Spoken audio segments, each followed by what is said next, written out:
Dans le livre Le contrat social, publié en 1762, Jean-Jacques Rousseau a ces mots particulièrement tranchants. Toute loi que le peuple en personne n'a pas ratifiée est nulle. Ce n'est point une loi.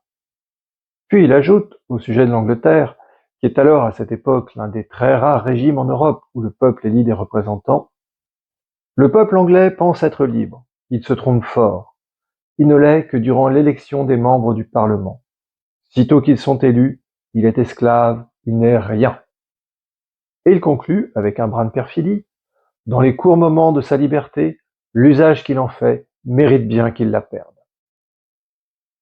Rousseau pose ainsi, avec son radicalisme habituel, le problème de la démocratie directe par rapport à la démocratie représentative. Pour lui, la démocratie représentative est une impossibilité, une contradiction dans les termes. Mais revenons un peu en arrière pour bien comprendre de quoi il est question.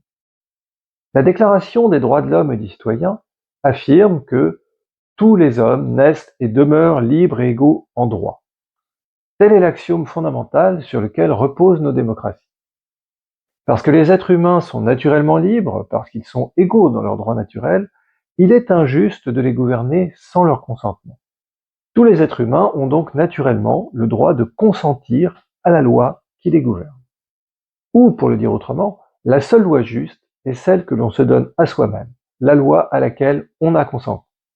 Tout cela se déduit aisément de l'axiome de départ. Mais les difficultés surgissent dès lors que l'on se demande comment mettre en œuvre concrètement cet axiome.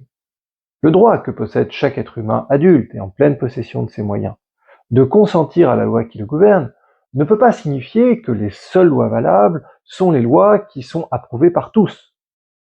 En effet, dans un corps politique, l'unanimité est impossible. Les questions politiques sont toujours des questions disputées. Par conséquent, donner à chaque citoyen un droit de veto sur le processus législatif revient à rendre ce processus impossible. C'est en vérité un retour à l'état de nature. Cela signifie que la traduction pratique du droit à consentir à la loi qui vous gouverne sera la suivante. La loi sera faite par la majorité dans les limites des droits naturels des individus. À l'intérieur d'un corps politique donné, la loi sera cette norme qui a été approuvée par la majorité en suivant les procédures prévues par la Constitution. Mais quelle majorité exactement? À cette question, il y a deux grandes réponses possibles. Première possibilité, la loi devra être adoptée par la majorité des citoyens. C'est à peu près ce que veut dire Rousseau lorsqu'il affirme que la loi doit être ratifiée par le peuple en personne. C'est ce qu'on appelle la démocratie directe. Mais cette première option, qui peut sembler évidente, soulève en réalité tout un tas de difficultés. Des difficultés pratiques d'abord. Comment, dans une grande nation, assembler le peuple suffisamment souvent pour qu'il puisse délibérer puis adopter les lois nécessaires? Des difficultés politiques ensuite.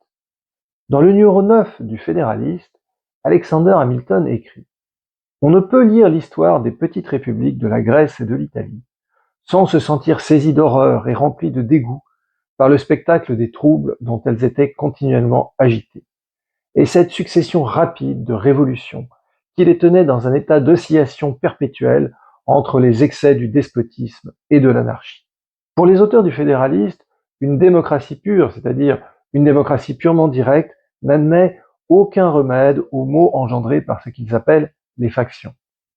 Nous reviendrons sur ce point, mais pour le dire en une phrase, la démocratie pure leur paraît un régime nécessairement injuste et incompétent. Toutefois, il existe une seconde possibilité. Le peuple n'adopte pas lui-même la loi, mais il élit à intervalles réguliers des personnes à qui il délègue le pouvoir de faire la loi. Dans ce cas, la loi sera ce qui aura été adopté par la majorité des élus du peuple. Ces élus agissent à la place du peuple lui-même, par conséquent, on dit qu'ils le représentent, et on appelle cette forme de démocratie représentative. Cependant, la démocratie représentative a ses propres problèmes, et notamment, comment s'assurer que les représentants feront bien ce pourquoi ils auront été élus par le peuple? Comment s'assurer qu'ils suivront la volonté du peuple et non leur propre volonté? Pour Rousseau, c'est impossible. Et c'est pourquoi il écrit, comme nous l'avons vu, que le peuple anglais n'est libre que durant l'intervalle de l'élection des membres du Parlement. Sitôt qu'ils sont élus, il est esclave, il n'est rien. Un régime démocratique est donc obligé de trouver un chemin entre ces deux extrêmes. Une démocratie purement directe, incompétente et injuste, et une démocratie purement représentative, qui confisque la volonté du peuple et le rend esclave. La démocratie est semblable au navire d'Ulysse, qui doit se frayer une route entre deux monstres également redoutables, Charybde et Scylla. Ainsi, notre actuelle Constitution essaye de combiner démocratie directe et démocratie représentative. Son article 3 dispose que la souveraineté nationale appartient au peuple, qu'il exerce par ses représentants et par la voie du référendum. Et son article 11 prévoit en effet la possibilité d'organiser des référendums législatifs. Il s'agit là d'une grande innovation, car jusqu'alors les républiques qu'avait connues la France avaient été uniquement représentatives. Le référendum était même considéré comme l'instrument du despotisme. C'est cette innovation majeure que je vous propose d'explorer ensemble dans cette série de vidéos consacrée au référendum. Et nous conduirons successivement à exposer les procédures prévues par la Constitution pour organiser un référendum, puis la pratique du référendum sous la Ve République, avant enfin de nous interroger sur l'avenir du référendum. Merci d'avoir passé ce moment avec moi. Vous pouvez grandement aider mon travail en aimant cette vidéo, en la partageant et en vous abonnant.